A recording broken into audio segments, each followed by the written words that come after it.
दर्शकों, कोई इम्तिहान यानी कि ਪ੍ਰੀਖਿਆ एक ਇਹੋ ਜਿਹਾ ਸ਼ਬਦ ਹੈ ਜਿਸ ਤੋਂ ਹਰ ਕੋਈ ਬਚਣਾ ਚਾਹੁੰਦਾ ਹੈ, ਕਿਉਂਕਿ ਇਮਤਿਹਾਨ ਥੋੜੀ ਟੈਨਸ਼ਨ, ਤਣਾਅ ਤੇ ਚਿੰਤਾ ਪੈਦਾ ਕਰਦੇ ਨੇ। ਫਰਿਸ਼ਤੇ ਵੀ ਕਹਿੰਦੇ ਨੇ ਕਿ ਰੱਬਾ ਸਾਨੂੰ कभी इम्तिहान च ना पाई। शायर कहना है कि हर इम्तिहान से पहले ये हौसला चाहिए कि इस इम्तिहान के बाद कोई और इम्तिहान नहीं। पर जिंदगी च इम्तिहान साडा पीछा नहीं छड्डदे। एक इम्तिहान तो बाद बंदा बार बार दूसरा तीसरा कई तरह के इम्तिहान दिंदा रहिंदा है। पर अज असीं गल करनी है स्कूली इम्तिहानां दी, यानी स्कूली प्रीखियावां दी। अजकल बस स्कूलों के इम्तिहान आने वाले ने और पेरेंट्स और बच्चे तनाव च रुझे हुए ने और उन्होंने टेंशन है, फिक्र है और सारा माहौल ही इस तरह हो जाता है। क्यों हुंदा है प्रीखियावां दे वेले ये तनाव? क्यों चिंता हुंदी है, टेंशन च आ जाती है? किवें असीं प्रीखियावां नूं तनाव मुक्त बनाना है, इस ते असीं गलबात करनी है। किहड़े उपराले करिए ताकि प्रीखिया एक खेड ही बन जाए साडे लई। दर्शकों, ये बहुत अहम विषय है। सारे घरां च ये एक वातावरण तनावपूर्ण बन जाता है। प्रीखियावां जिहड़ियां कि स्कूलों दी आने वालियां ने, प्रीखियावां नूं तनाव मुक्त किवें बनाईए, इस ते गलबात करन लई सानूं खुशी है कि आज साडे प्रोग्राम च आए ने सुखदेव सिंह गिल जी, जिहड़े कि खिओवाली च एक अध्यापक ने और बच्चों के विच ही विचरते हैं। इन्हां दे नाल असीं सदा दिता है मनमीत सिंह संधू जी ने, जिहड़े कि तरन तारण दे स्कूल च अध्यापक ने और बच्चों के तनाव नूं देखते हैं, उन्होंने जिउंदे ने और उन्हों दे हल भी दसते हैं। दर्शकों, ये लाइव फोन इन प्रोग्राम है, तुसी भी इस प्रोग्राम च शामिल हो सकते हो। कृपा करके नंबर नोट कर लो। नंबर हैं 0181 281 42 61 ते 281 42 64। दस्तक दिओ, असीं तुहाडा स्वागत करांगे। पर सब तो पहले गिल साहब, ज़ाहिर है इम्तिहानां दा मौसम आने वाला है और बच्चे थोड़ा चिंताग्रस्त हो गए। माँ बाप भी कहते रहते हैं कि हुण पेपर आ गए, पेपर आ गए। एक बहुत बड़ा हऊआ या तनाव जिहा पैदा हो जाता है। इस नूं तुसीं किवें वेखदे हो अपने बच्चों दे विच? देखो जी, जदों एक माइंड दे उपर, एक मन दे उपर एक किसी चीज़ का बोझ पै जाता है, किसी चीज़ की टेंशन है जिहड़ी वो पै जाती है और वो जिहड़ी जकदम जो पैंदी है, जो इम्तिहान नेड़े आउंदे आ, एक एक पता नहीं लगता भी किस पासे नूं जाइए, किन्ना पढ़ीए, की करिए। तो आपां उदों ये गल कह सकते हैं भी बच्चा जिहड़ा वो तनाव दे विच है, उसनूं इस गल दा तनाव है कि मैं आउण वाली सिचुएशन दा सामना जिहड़ा वो किस तरह करना है। बच्चा ही नहीं, पेरेंट्स बड़े तनाव च आ जाते हैं भी पता नहीं की बनेगा, किन्ने नंबर आएंगे, किहो जिहे सवाल आएंगे, तैयारी है या नहीं है। वैसे किस तरह देखते हो संधू साहब जदों घर च एक तनाव वाला माहौल हो जाता है और सारे टेंशन च आंदे, हर कोई कहंदे पेपरां तो बाद ही कुछ करांगे? जिवें कि तुसीं पहला ही दस्सिया कि या खुदा मुझे इम्तिहान में मत डाल जी, ਤੇ ਬੱਚੇ ਵਾਸਤੇ ਤਾਂ ਇੱਕ ਉਹਦੀ ਪਰਖਣ ਦੀ ਪ੍ਰਕਿਰਿਆ ਹੈ ਜੀ, ਇੱਕ ਸਟੈਪ ਜਿਹੜਾ ਹੈਗਾ ਅੱਗੇ ਵਧਣ ਵਾਸਤੇ ਜ਼ਿੰਦਗੀ ਦਾ। ਜੀ ਜੀ। ਪਰ ਸਾਡੇ ਜਿਹੜੇ ਪੇਰੈਂਟਸ ਹੁੰਦੇ ਨੇ ਉਹ ਥੋੜਾ ਜਿਹਾ ਇਸ ਲਈ ਹਊਆ ਬਣਾ ਦਿੰਦੇ ਨੇ ਕਿ ਇੱਕ ਤਾਂ ਉਹ ਕੰਪੈਰੀਜ਼ਨ ਦੇ ਚੱਕਰ 'ਚ ਪੈ ਜਾਂਦੇ ਸੁਸਾਇਟੀ ਦੇ ਵਿੱਚ ਆ ਕੇ ਕਿ ਸਾਡਾ ਜਿਹੜਾ ਬੱਚਾ ਹੈਗਾ ਵਾ ਉਹ ਦੂਜੇ ਦੇ ਬੱਚੇ ਦੇ ਨਾਲੋਂ ਚੰਗੇ ਨੰਬਰ ਲੈ ਕੇ ਅੱਗੇ ਵਧੇ, ਜਾਂ ਰਿਸ਼ਤੇਦਾਰਾਂ ਦਾ ਜੇ ਕੋਈ ਬੱਚਾ ਹੈ ਤੇ ਉਹਦੇ ਨਾਲੋਂ ਸਾਡਾ ਬੱਚਾ ਜਿਹੜਾ ਹੈ ਅੱਗੇ ਵਧੇ। ਉਹ ਬੱਚੇ ਦੇ ਉੱਤੇ ਜਿਹੜਾ ਸਟ੍ਰੈਸ ਹੈ ਉਸ ਚੀਜ਼ ਦਾ ਬੋਝ ਪਾਉਂਦੇ ਉਹਨੂੰ ਕਹਿੰਦੇ ਕਿ ਟਾਈਮ ਦੇ ਐਕਸਟਰਾ ਸਟੱਡੀ, ਟਿਊਸ਼ਨਸ ਨੇ, ਉਹਨੂੰ ਹੋਰ ਵੀ ਜੋ ਵੀ ਐਫਰਟ ਉਹਨਾਂ ਕੋਲੋਂ ਲੱਗਦਾ ਹੈ ਉਹ ਲਾਉਂਦੇ ਉਸ ਬੱਚੇ ਨੂੰ ਅੱਗੇ ਕੱਢਣ ਵਾਸਤੇ, ਜਿਸ ਚੀਜ਼ ਕਰਕੇ ਉਹ ਬੱਚਾ ਸਟ੍ਰੈਸ 'ਚ ਚਲੇ ਜਾਂਦਾ। ਜੀ ਸੰਧੂ ਸਾਹਿਬ, ਜਦੋਂ ਅਸੀਂ ਤੁਸੀਂ ਪੜ੍ਹੇ ਸੀ ਉਦੋਂ ਤੇ ਇੰਨਾ ਟੈਨਸ਼ਨ ਦਾ ਤਣਾਵ ਨਹੀਂ ਹੁੰਦਾ, ਹੁਣ ਇਹ ਤਣਾਵ ਵੱਧਦਾ ਜਾ ਰਿਹਾ। ਐਕਚੁਅਲੀ ਕੀ ਹੈ ਕਿ ਜਿਹੜੀ ਤਣਾਵ ਦੀ ਥਿਊਰੀ ਆਈ ਹੈ ਨਾ, ਜਿਹੜੀ ਟੈਨਸ਼ਨ ਤੇ ਸਟ੍ਰੈਸ ਦੀ ਕੋਈ ਬਹੁਤੀ ਲੰਬੀ ਚੌੜੀ ਨਹੀਂ ਹੈਗੀ। ਰੀਸੈਂਟ ਮਾਡਰਨਾਈਜੇਸ਼ਨ ਜਿਹੜੀ ਹੋਈ ਹੈ ਨਾ ਸਾਡੀ, ਇਹਦੇ ਵਿੱਚ ਹੀ ਇਹ ਥਿਊਰੀ ਨੇ ਸਾਡੇ ਉੱਤੇ ਛਪਾ ਪਾ ਲਿਆ ਜੀ, ਸਾਨੂੰ ਕੱਸ ਲਿਆ, ਆਪਣੇ ਗ੍ਰਿਫਤ ਵਿੱਚ ਲਿਆ ਹੈ। ਪਿਛਲੇ 10-15 ਸਾਲ ਦੇ ਵਿੱਚ ਹੀ ਜਿਹੜਾ ਸਟ੍ਰੈਸ ਛੋਟੇ ਬੱਚੇ ਤੋਂ ਲੈ ਕੇ ਬਜ਼ੁਰਗ ਤੱਕ ਜਿਹੜਾ ਤਣਾਅ ਦੇ ਵਿੱਚ ਚਲੇ ਗਿਆ ਵਾ। ਗੱਲ ਕੁਝ ਨਹੀਂ ਹੁੰਦੀ, ਛੋਟੀ ਦੀ ਚੀਜ਼ ਹੈ, ਕੋਈ ਘਰ ਦੇ ਵਿੱਚ ਲਿਆ ਕੇ ਰੱਖੀ ਆ ਤੇ ਉਹ ਕੋਈ ਗਮਲਾ ਹੈ, ਕੋਈ ਕਿਸੇ ਨੇ ਲਿਆ ਕੇ ਰੱਖ ਦਿੱਤਾ ਹੈ ਤੇ ਉਹਦੇ ਤੋਂ ਲੰਘਣ ਲੱਗਿਆ ਵੀ ਇਹ ਟੈਨਸ਼ਨ ਪਈ ਰਹਿੰਦੀ ਹੈ ਕਿ ਇਹ ਨਾ ਕੋਈ ਲੰਘਣ ਲੱਗਿਆ ਨੂੰ ਛੇੜ ਨਾ ਦੇਵੇ, ਤੋੜ ਨਾ ਦੇਵੇ, ਇਹਦੀ ਖਰਾਬੀ ਨਾ ਕਰਦੇ, ਟੈਨਸ਼ਨ ਉਹਦੀ ਵੀ ਆ ਜਾਂਦੀ ਹੈ। ਜੀ ਜੀ, ਅਸੀਂ ਥੋੜਾ ਓਵਰ ਕੌਸ਼ੀਅਸ ਹੋ ਗਏ। ਛੋਟਾ ਜਿਹਾ ਬੱਚਾ ਵੀ ਜੀ ਪੁੱਛਦਾ ਨਾ ਵੀ ਮੈਂ ਇੱਕ ਸਵਾਲ ਪੁੱਛਾਂ ਤੇ ਬੰਦਾ ਕਹਿੰਦਾ ਮੈਨੂੰ ਨਾ ਪੁੱਛੀ, ਉਹਨੂੰ ਪੁੱਛੀ। ਕਹਿਣ ਦਾ ਮਤਲਬ ਅਸੀਂ ਸਵਾਲਾਂ ਤੋਂ, ਚੁਣੌਤੀਆਂ ਤੋਂ ਐਵੇਂ ਬੇਵਜ੍ਹਾ ਪਰੇਸ਼ਾਨ ਹੁੰਦੇ ਰਹਿੰਦੇ। ਜ਼ਿਆਦਾ ਤੋਂ ਜ਼ਿਆਦਾ ਕੁਝ ਨਹੀਂ ਹੋ ਸਕਦਾ ਜੇ ਅਸੀਂ ਦਿਮਾਗ 'ਚ ਬਿਠਾ ਲਈਏ। ਪਰ ਗਿੱਲ ਸਾਹਿਬ, ਵੱਧਦਾ ਜਾ ਰਿਹਾ ਤਣਾਅ।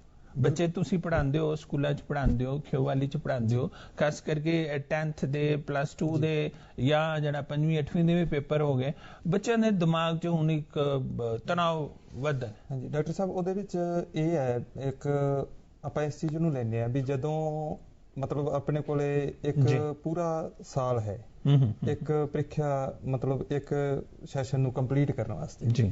ਉਹਦੇ ਵਿੱਚ ਬੱਚੇ ਦਾ ਜਿਹੜਾ ਇੰਟਰਸਟ ਹੈ ਉਹ ਇੱਕ ਰੂਟੀਨ ਦੇ ਵਿੱਚ ਹੋਣਾ ਚਾਹੀਦਾ ਵੀ ਬੱਚੇ ਦਾ ਜਿਹੜਾ ਜੇਕਰ ਉਹ ਥੋੜਾ ਕਰੇਗਾ ਰੋਜ਼ ਕਰੇਗਾ ਤੇ ਉਹ ਥੋੜਾ ਥੋੜਾ ਕਰਦਾ ਇੱਕ ਦਿਨ ਉਸ ਚੀਜ਼ ਨੂੰ ਉਸ ਸਿਲੇਬਸ ਨੂੰ ਪੂਰਾ ਕਵਰ ਕਰ ਜਾਏਗਾ। ਬਿਲਕੁਲ ਠੀਕ। ਜਦੋਂ ਬੱਚੇ ਇਸ ਚੀਜ਼ ਵੱਲ ਇੰਟਰਸਟ ਨਹੀਂ ਵਿਖਾਉਂਦੇ ਔਰ ਜਕਦਮ ਜਦੋਂ ਐਗਜ਼ਾਮ ਆਉਂਦਾ ਹੈ ਉਦੋਂ ਫਿਰ ਉਹਨਾਂ ਦਾ ਵੇਖੋ ਜੀ ਜਿਹੜਾ ਮਤਲਬ ਇਮਤਿਹਾਨ ਦੇਣਾ ਹੀ ਇੱਕ ਚੁਣੌਤੀ ਹੈ ਆਪਣੇ ਆਪ ਦੇ ਵਿੱਚ ਔਰ ਇਮਤਿਹਾਨ ਤੋਂ ਬਗੈਰ ਕਿਸੇ ਚੁਣੌਤੀ ਤੋਂ ਬਗੈਰ ਅਸੀਂ ਅੱਗੇ ਨਹੀਂ ਵਧ ਸਕਦੇ ਜੀ। ਬਿਲਕੁਲ ਠੀਕ। ਸਾਨੂੰ ਇਮਤਿਹਾਨ ਦੇਣਾ ਪਵੇਗਾ ਫਿਰ ਹੀ ਸਾਨੂੰ ਆਪਣਾ ਪਤਾ ਲੱਗੇਗਾ ਸਾਡਾ ਪ੍ਰੀਖਿਆ ਦੇ ਵਿੱਚ ਆਪਾਂ ਗੱਲ ਕਰਦੇ ਹਾਂ ਕਿੰਨੇ % ਨੰਬਰ ਆਏ ਆ। ਜੇ ਆਪਾਂ ਹੋਰ ਕਿਸੇ ਖੇਤਰ ਵਿੱਚ ਜਾਂਦੇ ਤਾਂ ਵੀ ਇਮਤਿਹਾਨ ਦੇ ਵਿੱਚੋਂ ਗੁਜ਼ਰਨਾ ਪਵੇਗਾ ਔਰ ਉਹ ਫੇਸ ਸਾਨੂੰ ਕਰਨੇ ਪੈਣਾ। ਤੁਸੀਂ ਬਿਲਕੁਲ ਠੀਕ ਗੱਲ ਕਹੀ। ਇਮਤਿਹਾਨ ਇੱਕ ਟੈਨਸ਼ਨ ਦਾ ਕਾਰਨ ਵੀ ਨਹੀਂ ਹੈ, ਇਮਤਿਹਾਨ ਇੱਕ ਓਪਰਚੁਨਿਟੀ ਹੈ, ਇੱਕ ਮੌਕਾ ਹੈ ਅੱਗੇ ਜਾਣ ਵਾਸਤੇ। ਇਮਤਿਹਾਨ ਦੇਵਾਂਗੇ ਤਾਂ ਹੀ ਤੇ ਅੱਗੇ ਵਧਾਂਗੇ। ਕਹਿਣ ਦਾ ਮਤਲਬ ਇੱਕ ਟੈਸਟ ਪਾਸ ਕਰਾਂਗੇ ਤਾਂ ਹੀ ਅਗਲੇ ਕਦਮ ਤੇ ਪਹੁੰਚਾਂਗੇ। ਲੇਕਿਨ ਜਿਸ ਤਰ੍ਹਾਂ ਇਹ ਸੰਧੂ ਸਾਹਿਬ ਗਿੱਲ ਸਾਹਿਬ ਨੇ ਕਿਹਾ ਹੈ ਵੀ ਜਿਹਨੂੰ ਸਬਕ ਯਾਦ ਨਹੀਂ ਹੈ ਨਾ ਉਹਨੂੰ ਤਣਾਅ ਹੁੰਦਾ ਹੈ, ਜਿਹਨੇ ਹੋਮਵਰਕ ਕੀਤਾ ਹੈ ਸਬਕ ਯਾਦ ਕੀਤਾ ਹੋਇਆ ਉਹਨੂੰ ਤਣਾਅ ਨਹੀਂ। ਕੀ ਤੁਸੀਂ ਮੰਨਦੇ ਹੋ ਕਿ ਅੱਜ ਕੱਲ ਬੱਚੇ ਜਿਹੜੇ ਹੈ ਰੋਜ਼ ਦੇ ਰੋਜ਼ ਆਪਣਾ ਸਬਕ ਯਾਦ ਨਹੀਂ ਕਰਦੇ, ਖਾਸ ਕਰਕੇ ਜਿਹੜੇ ਸਰਕਾਰੀ ਸਕੂਲਾਂ ਦੇ ਬੱਚੇ ਹੈ ਜਾਂ ਪਿੰਡਾਂ ਦੇ ਸਕੂਲਾਂ ਦੇ ਬੱਚੇ ਹੈ, ਫਿਰ ਇੱਕਦਮ ਪੇਪਰਾਂ ਦਾ ਬੋਝ ਉਹਨਾਂ ਦੇ ਉੱਪਰ ਆ ਜਾਂਦਾ, ਐਡਾ ਵੱਡਾ ਸਾਰਾ ਪਹਾੜ ਵਰਗਾ ਸਿਲੇਬਸ। ਬਿਲਕੁਲ ਸਹੀ ਗੱਲ ਕਹੀ ਗਿੱਲ ਸਾਹਿਬ ਉਹਨਾਂ ਨੇ ਕਿ ਜਿਹੜਾ ਹੈਗਾ ਬੱਚੇ ਨੂੰ ਜਿਹੜਾ ਰੂਟੀਨ ਦੇ ਵਿੱਚ ਜਦੋਂ ਸੈਸ਼ਨ ਸਟਾਰਟ ਹੁੰਦੇ ਆ ਉਦੋਂ ਤੋਂ ਹੀ ਆਪਣੇ ਮਾਈਂਡ ਨੂੰ ਉਸ ਹਿਸਾਬ ਨਾਲ ਟਾਈਮ ਦੀ ਡਿਵੀਜ਼ਨ ਕਰਕੇ ਮੰਥਲੀ ਸਿਲੇਬਸ ਆ। ਸਾਡੇ ਐਜੂਕੇਸ਼ਨ ਡਿਪਾਰਟਮੈਂਟ ਦੇ ਵਿੱਚ ਬੜੀ ਸੋਹਣੀ ਜਿਹੜੀ ਹੈਗੀ ਆ ਮੰਥਲੀ ਡਿਵੀਜ਼ਨ ਹੋਈ ਹੈ ਸਿਲੇਬਸ ਦੀ। ਸੈਕਟਰੀ ਸ਼੍ਰੀ ਕ੍ਰਿਸ਼ਨ ਕੁਮਾਰ ਜੀ ਜਿਹੜੇ ਹੈਗੇ ਆ ਐਜੂਕੇਸ਼ਨ ਸੈਕਟਰੀ ਆ, ਉਹ ਬਹੁਤ ਐਫਰਟ ਲਾ ਰਹੇ ਆ ਐਜੂਕੇਸ਼ਨ ਨੂੰ। ਪੰਜਾਬ ਸਕੂਲ ਐਜੂਕੇਸ਼ਨ ਬੋਰਡ ਹੈ ਜਿਹੜਾ ਚੇਅਰਮੈਨ ਸਾਹਿਬ ਉਹ ਬਹੁਤ ਐਫਰਟ ਕਰ ਰਹੇ ਕਿ ਸਿਲੇਬਸ ਨੂੰ ਬੱਚੇ ਦੇ ਲੈਵਲ ਦਾ ਬਣਾਇਆ ਜਾਵੇ, ਬੱਚਾ ਉਹਨੂੰ ਪੜ੍ਹ ਕੇ ਤਰੀਕੇ ਸਲੀਕੇ ਦੇ ਨਾਲ ਮਾਰਚ ਤੱਕ ਜਾਂਦਾ ਬਿਲਕੁਲ ਆਪਣੇ ਆਪ ਨੂੰ ਉਸ ਸਿਲੇਬਸ ਨੂੰ ਕਵਰ ਕਰਕੇ ਲੈਵਲ ਤੇ ਲੈ ਆਵੇ ਕਿ ਆਰਾਮ ਨਾਲ ਪਾਸ ਹੋ ਜਾਵੇ। ਪਰ ਬੱਚੇ ਉਹ ਟਾਈਮ ਉਡੀਕਦੇ ਰਹਿੰਦੇ ਆ, ਕਹਿੰਦੇ ਕਿ ਉਹ ਹੈਗੀ ਸਿਆਣਾ ਜਿਸ ਤਰ੍ਹਾਂ ਕਹਾਵਤ ਕਹੀ ਆ ਕਿ ਜਦੋਂ ਤੱਕ ਤਲਵਾਰ ਉੱਪਰ ਲਟਕਦੀ ਸਿਰ ਤੇ, ਜਦੋਂ ਤੱਕ ਬਿਲਕੁਲ ਸਿਰ ਤੇ ਆ ਨਹੀਂ ਜਾਂਦੀ ਉਦੋਂ ਤੱਕ ਅਸੀਂ ਕਿਸੇ ਚੀਜ਼ ਲਈ ਤਿਆਰ ਨਹੀਂ ਹੁੰਦੇ। ਤੇ ਬੱਚੇ ਜਦੋਂ ਜਿਉਂ ਫਰਵਰੀ ਮਾਰਚ ਦੇ ਮਹੀਨੇ ਆਉਂਦੇ ਆ ਤੇ ਤਾਂ ਹੀ ਫਿਰ ਆਪਣੇ ਆਪ ਨੂੰ ਸਟ੍ਰੈਸ ਚ ਲਿਜਾਣਾ ਸ਼ੁਰੂ ਕਰਦੇ, ਰਿਕਵਰੀ ਨਹੀਂ ਹੁੰਦੀ ਉਹਨਾਂ ਕੋਲੋਂ। ਡਾਕਟਰ ਸਾਹਿਬ ਇਹ ਹੈ ਵੀ ਜਿਹੜਾ ਵੀ ਸਿਲੇਬਸ ਦੇ ਵਿੱਚ ਇਹ ਚੀਜ਼ ਮੈਂਸ਼ਨ ਕੀਤੀ ਹੋਈ ਹੈ ਚਾਹੇ ਉਹ ਕੋਈ ਵੀ ਸਬਜੈਕਟ ਹੈ ਉਹਦਾ ਮੀਨਿੰਗ ਹੈ ਜੀ ਔਰ ਉਹ ਸਾਡੀ ਜ਼ਿੰਦਗੀ ਨਾਲ ਰਿਲੇਟਡ ਹੈ ਔਰ ਉਹਦੇ ਵਿੱਚ ਇੰਟਰਸਟ ਜੇ ਅਸੀਂ ਬਣਾਵਾਂਗੇ, ਟੀਚਰ ਬਣਾਏਗਾ ਤੇ ਅਧਿਆਪਕ ਬਣਾਏਗਾ, ਬੱਚਾ ਬਣਾਏਗਾ, ਉਹਦੇ ਵਿੱਚ ਉਹ ਸਾਨੂੰ ਜ਼ਿੰਦਗੀ ਜਿਉਣਾ ਸਿਖਾਉਂਦਾ ਹੈ ਵੀ ਅਸੀਂ ਜ਼ਿੰਦਗੀ ਜਿਉਣਾ ਕਿੱਦਾਂ। ਇੱਕ ਓਪਰਚੁਨਿਟੀ ਤਾਂ ਇੱਕ ਮੌਕਾ ਤਾਂ ਸਾਨੂੰ ਅੱਗੇ ਵਧਣ ਵਾਸਤੇ ਮਿਲਣਾ ਹੀ ਹੈ, ਪ੍ਰੀਖਿਆ ਦੇ ਵਿੱਚ ਅਸੀਂ ਪਾਸ ਤਾਂ ਹੋਣਾ ਹੀ ਆ, ਇੱਕ ਨਾਲ ਦੀ ਨਾਲ ਸਾਨੂੰ ਜ਼ਿੰਦਗੀ ਜਿਉਣ ਦਾ ਢੰਗ ਵੀ ਪਤਾ ਲੱਗਦਾ ਹੈ। ਖੇਡ ਚ ਜੇ ਸਿਲੇਬਸ ਮੁੱਕੇ ਫਿਰ ਤੇ ਠੀਕ ਹੈ, ਜਿਸ ਤਰ੍ਹਾਂ ਸੰਧੂ ਸਾਹਿਬ ਨੇ ਕਿਹਾ ਵੀ ਸਿਲੇਬਸ ਬੜਾ ਠੀਕ ਬਣਾਇਆ ਗਿਆ, ਪਰ ਕਈ ਵਾਰ ਇਹ ਮਹਿਸੂਸ ਕੀਤਾ ਜਾਂਦਾ ਜਿੱਦਾਂ ਦੂਸਰੀ ਤੁਸੀਂ PSEB ਦੀ ਗੱਲ, CBSE ICSE ਦਾ ਸਿਲੇਬਸ ਵੀ ਬਹੁਤ ਜ਼ਿਆਦਾ ਹੁੰਦਾ ਹੈ, ਪਹਾੜ ਵਰਗਾ ਸਿਲੇਬਸ, ਬੱਚੇ ਵੈਸੇ ਤਣਾਅ ਚ। ਹਾਂਜੀ ਸਰ, ਉਹਦਾ ਵੀ ਸਿਲੇਬਸ ਤੇ ਉੱਪਰ ਉਹਦਾ ਜਿਹੜਾ ਹੈਗਾ ਰੂਟੀਨ ਵਰਕ ਜਿਹੜਾ ਚੱਲਦਾ ਰਹਿੰਦਾ ਸਕੂਲ ਦੇ ਵਿੱਚ।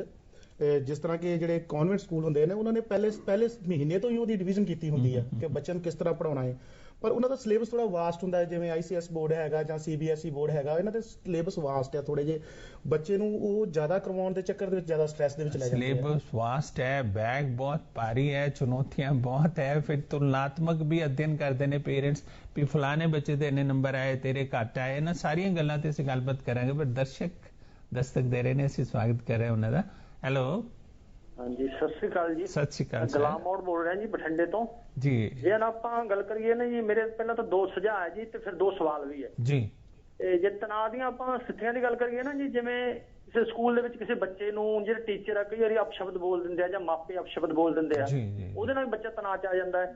ਤੇ ਕਿਸੇ ਬੱਚੇ ਨੂੰ ਮੁਕਾਬਲੇ ਨਾਲ ਵੀ ਆ ਜਾਂਦਾ ਵੀ ਮੇਰਾ ਉਸ ਬੱਚੇ ਨਾਲ ਮੁਕਾਬਲਾ, ਮੈਂ ਨੰਬਰ ਜ਼ਿਆਦਾ ਲਵਾਂ।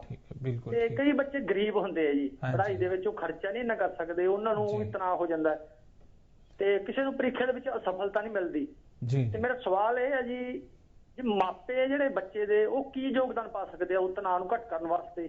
ਤੇ ਦੂਸਰਾ ਸਵਾਲ ਹੈ, ਜੇ ਆਪਾਂ ਉਸ ਟਾਈਮ ਨੂੰ ਤਣਾਅ ਨੂੰ ਜਿਹੜਾ ਪੜ੍ਹਾਈ ਦੇ ਟਾਈਮ 'ਚ ਬਦਲਣਾ, ਕਿਵੇਂ ਬਦਲਿਆ ਜਾ ਸਕਦਾ ਜੀ? ਗੁਲਾਬ ਜੀ ਨੇ ਬਹੁਤ ਸਾਰੇ ਸਵਾਲ ਪਾ ਦਿੱਤੇ ਸਾਨੂੰ, ਇਸ ਕਰਕੇ ਅਸੀਂ ਵੀ ਥੋੜਾ ਤਣਾਅ 'ਚ ਆ ਗਏ। ਦਰਅਸਲ ਉਹਨਾਂ ਦੀ ਗੱਲਾਂ ਬਹੁਤ ਸਾਰੀਆਂ ਠੀਕ ਹੈ, ਨਾਲ ਉਹਨਾਂ ਨੇ ਸਵਾਲ ਵੀ ਕੀਤੇ। ਕਈ ਵਾਰੀ ਬੱਚਿਆਂ ਨੂੰ ਅਸੀਂ ਕਹਿ ਦਿੰਦੇ ਜਾਂ ਤੇਰਾ ਕੁਝ ਨਹੀਂ ਹੋ ਸਕਦਾ। ਹਾਂਜੀ, ਉਹ ਡਾਕਟਰ ਸਾਹਿਬ ਬਹੁਤ ਅੱਛਾ ਉਹਨਾਂ ਨੇ ਗੱਲ ਕੀਤੀ ਹੈ ਕਿ ਇੱਕ ਬੱਚਾ ਹੈ ਜੋ ਇੱਕ ਕੋਰੀ ਸਲੇਟ ਦੀ ਤਰ੍ਹਾਂ ਹੈ। ਬੱਚੇ ਦਾ ਤੇ ਇੱਕ ਅਧਿਆਪਕ ਦਾ ਮਿੱਤਰਤਾਪੂਰਨ ਵਾਲਾ ਜਿਹੜਾ ਹੈਗਾ ਉਹ ਰਿਸ਼ਤਾ ਹੋਣਾ ਚਾਹੀਦਾ। ਉਹ ਬੱਚਾ, ਕਿਉਂਕਿ ਟੀਚਰ ਦੀ ਇੱਕ ਘੂਰ ਹੀ ਇੰਨੀ ਹੁੰਦੀ ਹੈ ਕਿ ਉਹ ਯਕਦਮ ਇੱਕ ਬੋਝ ਬਣਾ ਲੈਂਦਾ ਉਸ ਚੀਜ਼ ਨੂੰ ਵੀ, ਜੇ ਮਾੜੀ ਜੀ ਵੀ ਝਿੜਕ ਮਾਰਦੇ। ਉਹ ਜਿਹੜਾ ਮਿੱਤਰਤਾ ਵਾਲਾ ਜੇਕਰ ਟੀਚਰ ਨੂੰ ਵੀ ਚਾਹੀਦਾ ਔਰ ਬੱਚੇ ਨੂੰ ਵੀ ਰਿਸਪੈਕਟ ਜਿਹੜੀ ਉਹ ਟੀਚਰ ਨੂੰ ਦੇਣੀ ਚਾਹੀਦੀ ਹੈ। ਦੂਜੀ ਗੱਲ ਜਿਹੜੀ ਉਹਨਾਂ ਨੇ ਪੇਰੈਂਟਸ ਦੀ ਕੀਤੀ, ਪੇਰੈਂਟਸ ਯੋਗਦਾਨ ਪਾ ਸਕਦੇ ਆ। ਵੇਖੋ ਜੀ, ਜੇ ਤੁਸੀਂ ਮਤਲਬ ਟੀਚਰ ਨਾਲ ਸੰਪਰਕ ਕਾਇਮ ਕਰੋ, ਪੀਟੀਐਮ ਹੈ, ਪੇਰੈਂਟਸ ਮੀਟਿੰਗ ਹੁੰਦੀ ਹੈ, ਜਾਂ ਵੈਸੇ ਹਫਤੇ ਬਾਅਦ ਜਾਂ 1 ਮਹੀਨੇ ਬਾਅਦ ਤੁਸੀਂ ਆਪਣੇ ਬੱਚੇ ਮਗਰ ਜਾਓ, ਕਿਉਂਕਿ ਆਪਣੇ ਬੱਚੇ ਆ। ਟੀਚਰ ਨਾਲ ਗੱਲਬਾਤ ਕਰੋ ਵੀ ਇਹ ਕਿਸ ਮਤਲਬ ਕਿਹੜੀ ਚੀਜ਼ 'ਚ ਇਹਨੂੰ ਪ੍ਰੋਬਲਮ ਆ ਰਹੀ ਹੈ, ਅਸੀਂ ਕੀ ਕਰ ਸਕਦੇ ਹਾਂ। ਔਰ ਮਤਲਬ ਜਾਂ ਕੋਈ ਔਖਾ ਸਬਜੈਕਟ ਲੱਗਦਾ ਹੈ, ਉਹਦੇ ਨਾਲ ਕੋਈ ਗੱਲਬਾਤ ਕਰਕੇ ਉਹਨੂੰ ਕਿਸ ਤਰ੍ਹਾਂ ਉਸ ਪ੍ਰੋਬਲਮ ਨੂੰ ਸੁਲਝਾਇਆ ਜਾ ਸਕਦਾ, ਬੱਚੇ ਤੋਂ ਬੋਝ ਲਾਇਆ ਜਾ ਸਕਦਾ। ਪੇਰੈਂਟਸ ਬਹੁਤ ਯੋਗਦਾਨ ਪਾ ਸਕਦੇ ਆ। ਜਦੋਂ ਅਸੀਂ ਬੱਚੇ ਦੇ ਪਿੱਛੇ ਜਾਂਦੇ ਹੀ ਨਹੀਂ, ਉਦੋਂ ਥੋੜਾ ਜਿਹਾ ਔਖਾ ਹੋ ਜਾਂਦਾ। ਡਾਕਟਰ ਸਾਹਿਬ ਗੁਲਾਬ ਜੀ ਨੇ ਸੰਧੂ ਸਾਹਿਬ ਇਹ ਵੀ ਗੱਲ ਕੀਤੀ, ਅਸੀਂ ਤੁਲਨਾ ਕਰਨ ਲੱਗ ਜਾਂਦੇ ਆ ਆਪਣੇ ਬੱਚੇ ਦੀ ਦੂਜੇ ਬੱਚਿਆਂ ਨਾਲ। ਅਸੀਂ ਚਾਹੁੰਦੇ ਆ ਵੀ ਸਾਡਾ ਬੱਚਾ ਵੀ ਉੱਥੇ ਪਹੁੰਚ ਜਿੱਥੇ ਕੋਈ ਦੂਜਾ ਬੱਚਾ ਪਹੁੰਚ ਗਿਆ, ਜਦਕਿ ਰੱਬ ਨੇ ਹਰ ਕਿਸੇ ਨੂੰ ਆਪਣੇ ਆਪਣੇ ਹਿਸਾਬ ਨਾਲ ਹੁਨਰ ਦਿੱਤਾ ਹੈ। ਸਰ, ਮੈਂ ਪਹਿਲਾਂ ਹੀ ਇਹ ਗੱਲ ਸਟਾਰਟਿੰਗ 'ਚ ਕਰ ਦਿੱਤੀ ਸੀ ਕਿ ਜਿਹੜਾ ਕੰਪੈਰੀਜ਼ਨ ਕਰਨਾ ਨਾ ਬੱਚਿਆਂ ਦਾ, ਉਹ ਸਭ ਤੋਂ ਵੱਡਾ ਨੁਕਸਾਨਦੇਹ ਹੈ। ਗੁਲਾਬ ਜੀ ਹੁਣਾਂ ਨੇ ਸ਼ਾਇਦ ਇਹ ਗੱਲ ਆਪਣੀ ਸੁਣੀ ਨਹੀਂ ਸੀਗੀ। ਮੈਂ ਪਹਿਲਾਂ ਹੀ ਕਹਿ ਗਿਆ ਕਿ ਕੰਪੈਰੀਜ਼ਨ, ਇੱਕ ਮਾਪੇ ਨੂੰ ਵੀ ਕੰਪੈਰੀਜ਼ਨ ਨਹੀਂ ਕਰਨਾ ਚਾਹੀਦਾ ਆਪਣੇ ਬੱਚੇ ਦਾ ਦੂਜੇ ਨਾਲ, ਕਿਉਂਕਿ ਹਰ ਬੱਚੇ ਦੀ ਐਬਿਲਿਟੀ ਅਲੱਗ-ਅਲੱਗ ਹੈ।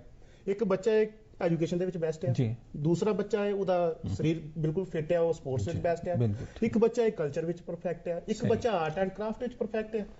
ਮਤਲਬ ਅਸੀਂ ਆਲਰਾਊਂਡਰ ਐਬਿਲਿਟੀਆਂ ਲੱਭਦੇ ਨੇ ਜਦੋਂ ਬੱਚੇ ਦੇ ਅੰਦਰੋਂ, ਉਦੋਂ ਸਾਡੇ ਵਾਸਤੇ। ਸੋਸ਼ਲ ਮੀਡੀਆ 'ਚ ਇੱਕ ਚਿੱਠੀ ਆਈ ਸੀ, ਪ੍ਰਿੰਸੀਪਲ ਨੇ ਸਾਰੇ ਪੇਰੈਂਟਸ ਨੂੰ ਲਿਖੀ ਪੇਪਰਾਂ ਤੋਂ ਪਹਿਲੇ। ਉਹ ਪੇਪਰਾਂ ਤੋਂ ਪਹਿਲੇ ਜਿਹੜੀ ਪ੍ਰਿੰਸੀਪਲ ਨੇ ਚਿੱਠੀ ਲਿਖੀ, ਉਸ 'ਚ ਦੱਸਿਆ ਵੀ ਜ਼ਰੂਰੀ ਨਹੀਂ ਹੈ ਕਿ ਤੁਹਾਡਾ ਬੱਚਾ ਜਿਹੜਾ 90% ਜਾਂ 80% ਨੰਬਰ ਲਵੇ। ਹੋ ਸਕਦਾ ਉਹ ਸਿੰਗਰ ਬਹੁਤ ਅੱਛਾ ਬਣ ਸਕਦਾ ਹੋਵੇ, ਹੋ ਸਕਦਾ ਉਹ ਸਪੋਰਟਸ ਪਰਸਨ ਬਹੁਤ ਅੱਛਾ ਬਣ ਸਕਦਾ ਹੋਵੇ, ਹੋ ਸਕਦਾ ਉਹ ਬਿਜ਼ਨਸ ਬਹੁਤ ਅੱਛਾ ਕਰੇ, ਹੋ ਸਕਦਾ ਹੈ ਕਿਸੇ ਹੋਰ ਖੇਤਰ 'ਚ ਆਪਣਾ ਨਾਮ ਕਮਾਵੇ। ਸੋ ਇਸ ਕਰਕੇ ਤੁਸੀਂ ਟੈਨਸ਼ਨ ਨਹੀਂ ਲੈਣਾ। ਲੇਕਿਨ ਮਾਂ-ਬਾਪ ਚਾਹੁੰਦੇ ਆ ਵੀ ਸਾਡਾ ਬੱਚਾ ਇਹੀ ਬਣੇ, ਸਾਡੇ ਇਹ ਬੱਚੇ ਦੇ ਨੇ ਨੰਬਰ ਆਣ, ਤਾਂ ਹੀ ਤਣਾਅ ਜਿਹੜਾ ਹੈ ਉਹ ਜ਼ਿਆਦਾ ਹੋ ਜਾਂਦਾ। ਬਿਲਕੁਲ ਜੀ, ਜਦੋਂ ਅਸੀਂ ਇੱਕ ਬੱਚੇ ਨਾਲ ਦੂਸਰੇ ਬੱਚੇ ਦਾ ਕੰਪੈਰੀਜ਼ਨ ਕਰਦੇ ਆ, ਉਦੋਂ ਬੱਚਾ ਡਿਪਰੈਸ਼ਨ ਦੇ ਵਿੱਚ ਆਏਗਾ। ਜੀ। ਜੇ ਕਿਸੇ ਦਾ ਸਿੰਗਰ ਬਣਨ ਦਾ ਇੰਟਰਸਟ ਹੈ, ਦੇਖੋ ਜੀ 10th ਤੱਕ ਇੱਕ ਬੱਚੇ ਦੀ ਮਜਬੂਰੀ ਹੁੰਦੀ ਹੈ ਕਿ ਸਬਜੈਕਟ ਸਾਰੇ ਕਲੀਅਰ ਕਰਨੇ ਹੈ। 10th ਤੋਂ ਬਾਅਦ ਪੇਰੈਂਟਸ ਦਾ ਇਹ ਫਰਜ਼ ਬਣਦਾ ਹੈ ਉਸ ਬੱਚੇ ਦੀ ਐਬਿਲਿਟੀ ਹੈ, ਜਿਹੜੀ ਯੋਗਤਾ ਹੈ, ਉਸ ਚੀਜ਼ ਨੂੰ ਪਛਾਣੋ। ਬੱਚਾ ਕਿਸ ਪਾਸੇ ਜਾ ਰਿਹਾ ਹੈ, ਟੀਚਰ ਨਾਲ ਸੰਪਰਕ ਕਰੋ, ਬੱਚੇ ਦਾ ਇੰਟਰਸਟ ਕਿਸ ਪਾਸੇ ਹੈ। ਜੇਕਰ ਉਹ ਸਿੰਗਰ ਬਣਨਾ ਇੰਟਰਸਟ ਹੈ ਸਿੰਗਰ ਬਣਨ ਦਾ, ਉਹ ਬਹੁਤ ਵਧੀਆ ਸਿੰਗਰ ਬਣੇਗਾ, ਬਹੁਤ ਨਾਂ ਰੋਸ਼ਨ ਕਰੇਗਾ। ਜੇ ਉਹ ਡਾਕਟਰ ਬਣਨਾ ਚਾਹੁੰਦਾ ਤਾਂ ਬਹੁਤ, ਜਦੋਂ ਅਸੀਂ ਧੱਕਾ ਕਰਦੇ ਹਾਂ ਡਾਕਟਰ ਸਾਹਿਬ ਉਹਦੇ ਨਾਲ, ਉਹਦੇ ਬੱਚਾ ਕਿਤੇ ਨਾ ਕਿਤੇ ਉਸ ਚੀਜ਼ ਨੂੰ ਤਣਾਅ ਦੇ ਵਿੱਚ ਲੈਂਦਾ ਔਰ ਉਹ ਕੁਝ ਵੀ ਨਹੀਂ ਬਣ ਪਾਉਂਦਾ। ਗਿੱਲ ਸਾਹਿਬ, ਦਰਸ਼ਕ ਜੁੜ ਚੁੱਕੇ ਨੇ ਸਾਡੇ ਨਾਲ, ਅਸੀਂ ਉਹਨਾਂ ਨੂੰ ਪ੍ਰੋਗਰਾਮ 'ਚ ਸ਼ਾਮਿਲ ਕਰ ਰਹੇ ਹਾਂ। ਹੈਲੋ ਜੀ, ਹਾਂ ਜੀ, ਵਿਕਰਮਜੀਤ ਸਿੰਘ ਜੀ, ਸਵਾਗਤ ਹੈ ਜੀ। ਸਤਿ ਸ਼੍ਰੀ ਅਕਾਲ ਸਰ। ਸਤਿ ਸ਼੍ਰੀ ਅਕਾਲ ਜੀ। ਛੁੱਟੀ ਬੱਚੇ ਦੀ ਅੱਜ 10 ਦਿਨ ਹੋ ਗਏ, ਇੰਨੀ ਟੈਨਸ਼ਨ ਲਈ ਹੈ, ਹਾਰ ਨਹੀਂ ਟੁੱਟਦੇ ਹਮਾਰਾ। ਤੇ ਡਾਕਟਰ ਸਾਹਿਬ ਕਹਿ ਰਹੇ ਨੇ ਵੀ ਟੈਨਸ਼ਨ ਨਾ ਲਓ, ਪਰ ਦਿਨ ਨੂੰ ਬਿਮਾਰ ਹੁੰਦੇ ਜਾ ਰਹੇ ਨੇ। ਟੈਨਸ਼ਨ, ਚਿੰਤਾ ਟੈਨਸ਼ਨ ਲੈਣ ਨਾਲ ਕੋਈ ਸਮੱਸਿਆ ਦਾ ਹੱਲ ਨਹੀਂ ਹੁੰਦਾ। ਦਰਅਸਲ ਸਮੱਸਿਆ ਦਾ ਹੱਲ ਆਪਣੇ ਕਰਮ ਨਾਲ ਹੁੰਦਾ, ਅਸੀਂ ਬਸ ਆਪਣਾ ਕਰਮ ਕਰਨਾ। ਕਿਉਂ ਸੰਧੂ ਸਾਹਿਬ? ਹਾਂਜੀ, ਜਿਵੇਂ ਇਹ ਗੱਲ ਇਹਨਾਂ ਨੇ ਕਹੀ ਹੈ ਨਾ, ਇਹ ਗੱਲ ਦੇ ਵਿੱਚ ਸਭ ਤੋਂ ਪਹਿਲਾਂ ਤਾਂ ਫੈਕਟਰ ਇਹ ਹੈ ਕਿ ਮਾਪਿਆਂ ਨੂੰ ਆਪਣੇ ਬੱਚਿਆਂ ਦਾ ਖਿਆਲ ਰੱਖਣਾ ਬਹੁਤ ਜ਼ਰੂਰੀ ਹੈ। ਇੱਕ ਯੋਗ ਵਧੀਆ এনवायरमेंट ਘਰ ਦੇ ਵਿੱਚ ਪੜ੍ਹਨ ਵਾਸਤੇ ਉਹਨਾਂ ਨੂੰ ਦੇਣ, ਕਿਉਂਕਿ ਇੱਕ ਬੱਚਾ 6 ਘੰਟੇ ਜਿਹੜਾ ਹੈਗਾ ਆਪਣੇ ਸਕੂਲ ਦੇ ਵਿੱਚ ਬਤੀਤ ਕਰਦਾ ਹੈ ਆਪਣੇ ਅਧਿਆਪਕਾਂ ਕੋਲ। ਅਧਿਆਪਕ ਦਾ ਰੋਲ ਬਹੁਤ ਇੰਪੋਰਟੈਂਟ ਹੈ, ਇਹ ਤਾਂ ਇਹਦੇ ਵਿੱਚ ਕੋਈ ਸ਼ੱਕ ਨਹੀਂ ਹੈਗਾ, ਪਰ ਮਾਪਿਆਂ ਦਾ ਰੋਲ ਉਸ ਤੋਂ ਜ਼ਿਆਦਾ ਇੰਪੋਰਟੈਂਟ ਹੈਗਾ ਵਾ, ਕਿਉਂਕਿ ਜਿਹੜਾ ਘਰ ਦਾ এনवायरमेंट ਦੇਣਾ ਹੈ ਉਹ ਇੱਕ ਮਾਪਿਆਂ ਨੇ ਦੇਣਾ ਹੈ। ਬਾਕੀ ਦੂਸਰੀ ਗੱਲ ਡਾਕਟਰ ਸਾਹਿਬ, ਜਦੋਂ ਸਾਡਾ ਸਰੀਰਕ ਪੱਖ ਸਿਹਤਮੰਦ ਹੈ, ਓਬਵੀਅਸਲੀ ਗੱਲ ਹੈ, ਅਸੀਂ ਜਿਹੜਾ ਮੈਂਟਲ ਲੈਵਲ ਹੈ ਸਾਡਾ ਓਬਵੀਅਸਲੀ ਜਿਹੜਾ ਹੈਗਾ ਉਹ ਪਰਫੈਕਟ ਹੋਏਗਾ। ਪ੍ਰੋਪਰ ਵੇ ਦੇ ਵਿੱਚ ਪੌਸ਼ਟਿਕ ਖੁਰਾਕ ਹੋਣੀ ਚਾਹੀਦੀ ਹੈ ਬੱਚੇ ਦਾ, ਪ੍ਰੋਪਰ ਵੇ ਦੇ ਵਿੱਚ ਉਹਦਾ ਖਾਣਾ ਹੋਣਾ ਚਾਹੀਦਾ ਹੈ, ਘਰ ਦੇ ਵਿੱਚ ਵੀ ਪ੍ਰੋਪਰ ਵੇ ਦੇ ਵਿੱਚ ਉਹਦਾ ਖਿਆਲ ਰੱਖਿਆ ਜਾਣਾ ਚਾਹੀਦਾ। ਜਿਵੇਂ ਹੁਣ ਸਰਦੀਆਂ, ਇਹਨਾਂ ਨੇ ਗੱਲਬਾਤ ਕੀਤੀ ਵੀ ਬੱਚੇ ਬਿਮਾਰ ਪੜ ਰਹੇ, ਠੀਕ ਹੈ, ਉਹਦੇ ਚ ਕੀ ਹੈ, ਉਹਦੇ ਚ ਸਾਨੂੰ ਆਪਣੇ ਬੱਚੇ ਦਾ ਪੂਰਾ ਖੁਰਾਕ ਦੇ ਪੱਖੋਂ ਵੀ ਖਿਆਲ ਰੱਖਣਾ ਚਾਹੀਦਾ, ਉਹਦੀਆਂ ਹੋਰ ਵੀ ਜਿਹੜੀਆਂ ਮਤਲਬ ਹਰਕਤਾਂ ਹੈ ਉਹਦਾ ਖਿਆਲ ਰੱਖਣਾ ਚਾਹੀਦਾ, ਤਾਂ ਜੋ ਉਹਦੇ ਤੇ ਪੜ੍ਹਾਈ ਦਾ ਬੋਝ ਹੈ। ਗਿੱਲ ਸਾਹਿਬ ਨੇ ਜਿਵੇਂ ਗੱਲ ਕੀਤੀ ਹੈ ਕਿ ਬੱਚੇ ਲਈ ਜ਼ਰੂਰਤ ਹੈ, ਬੱਚੇ ਲਈ ਸਭ ਤੋਂ ਜ਼ਿਆਦਾ ਜ਼ਰੂਰਤ ਹੈ ਇਸ ਵੇਲੇ ਖਾਣੇ ਦੇ ਨਾਲ ਨਾਲ, ਉਹਦੀ ਪੌਸ਼ਟਿਕ ਖੁਰਾਕ ਦੇ ਨਾਲ ਨਾਲ ਉਹਦੇ ਲਈ ਨੀਂਦ ਬਹੁਤ ਜ਼ਰੂਰੀ ਹੈ। ਜਦੋਂ ਅਸੀਂ ਬੱਚੇ ਨੂੰ ਆਪ ਅਲਾਰਮ ਲਾ ਕੇ ਉਠਾ ਦਿਆਂਗੇ ਅਰਲੀ ਮਾਰਨਿੰਗ ਜਾਂ ਦੇਰ ਨਾਈਟ ਤੱਕ ਉਹ ਪੜ੍ਹਦਾ ਰਹੇਗਾ, ਤਾਂ ਆਟੋਮੈਟਿਕਲੀ ਜਿਹੜਾ ਹੈਗਾ ਉਹਦੀ ਸਿਹਤ ਤੇ ਤਾਂ ਇਫੈਕਟ ਪਵੇਗਾ ਇਸ ਚੀਜ਼ ਦਾ। ਬੱਚੇ ਲਈ ਸ਼ਡਿਊਲ ਇਸ ਤਰ੍ਹਾਂ ਦਾ ਆਪੇ ਵੱਡੇ ਬੱਚੇ ਜਿਹੜੇ 10ਵੀਂ 12ਵੀਂ ਵਾਲੇ ਹੋਣਗੇ ਉਹਨਾਂ ਨੂੰ ਤੇ ਉਹ ਤਾਂ ਬਿਲਕੁਲ ਕੌਨਸ਼ੀਅਸ ਹੋ ਜਾਂਦੇ ਆ, ਮੈਚੁਰ ਹੋ ਜਾਂਦੇ ਆ। ਜਿਹੜੇ 5ਵੀਂ ਵਾਲੇ 8ਵੀਂ ਵਾਲੇ ਛੋਟੇ ਬੱਚੇ ਜਿਹੜੇ ਕਨਵੈਂਟ ਸਕੂਲਾਂ ਵਿੱਚ ਪੜ੍ਹਦੇ, ਉਹਨਾਂ ਦਾ ਜਿਹੜੀ ਸ਼ਡਿਊਲ ਸੈੱਟ ਕਰਨਾ ਉਹ ਇੱਕ ਪੇਰੈਂਟਸ ਦਾ ਕੰਮ ਹੈ, ਮਦਰ ਦਾ ਤੇ ਫਾਦਰ ਦਾ।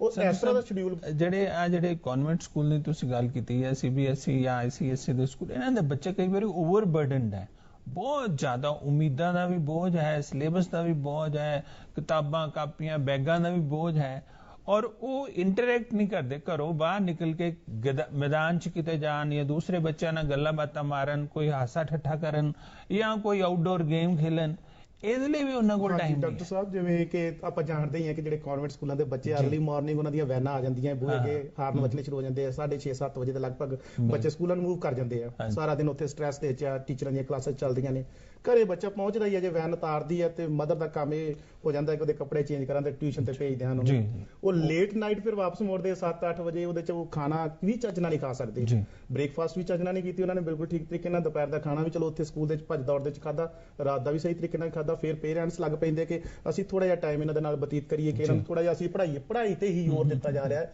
ਕਿ ਜਿਵੇਂ ਗਿੱਲ ਸਾਹਿਬ ਉਹਨਾਂ ਨੇ ਕਿਹਾ ਕਿ ਉਹਨੂੰ ਗਰਾਊਂਡ ਵਿੱਚ ਲੈ ਕੇ ਜਾਓ, ਸ਼ਾਮ ਨੂੰ ਥੋੜਾ ਟਾਈਮ ਦਿਓ, ਬੱਚੇ ਨੂੰ ਇੱਕ ਅਲੱਗ ਜਿਹਾ এনवायरमेंट ਮਿਲੇ, ਬੱਚਾ ਹੱਸੇ ਖੇਡੇ, ਥੋੜਾ ਵਧਣ ਫੁੱਲਣ ਦਾ ਮੌਕਾ ਮਿਲੇ, ਸਟ੍ਰੈਸ ਨਾ ਆਵੇ ਕਿਸੇ ਚੀਜ਼ ਦਾ, ਇੰਟਰੈਕਸ਼ਨ ਘੱਟ ਹੁੰਦਾ ਹੈ ਆਪਸ ਵਿੱਚ। ਹਾਂਜੀ, ਗੱਲ ਮੈਂ ਜੋੜਦਾ, ਜਿਵੇਂ ਡਾਕਟਰ ਸਾਹਿਬ, ਜਿਵੇਂ ਇੱਕ ਬੁੱਕ ਹੈ ਜੀ, ਸਟ੍ਰੈਸ ਨੂੰ ਇੱਕ ਟੀਚਰ ਮੇਨਟੇਨ ਕਰ ਸਕਦਾ ਹੈ, ਪੇਰੈਂਟਸ ਮੇਨਟੇਨ ਕਰ ਸਕਦੇ ਆ। ਮੰਨ ਲਓ ਤੁਸੀਂ 3 ਡੇ ਇੱਕ ਬੁੱਕ ਪੜ੍ਹਾਓ ਜੀ, 3 ਡੇ ਦੂਸਰੀ ਬੁੱਕ ਪੜ੍ਹਾਓ, ਉਹਦੇ ਵਿੱਚ ਥੋੜਾ ਜਿਹਾ ਪੀਰੀਅਡ ਸਿਸਟਮ ਵੀ ਛੋਟਾ ਹੋਏਗਾ, ਔਰ ਉਹਦੇ ਵਿੱਚ ਥੋੜਾ ਜਿਹਾ ਜਿਹੜਾ ਹੈਗਾ ਉਹ ਤਣਾਅ ਵੀ ਮੁਕਤ ਹੋਏਗਾ।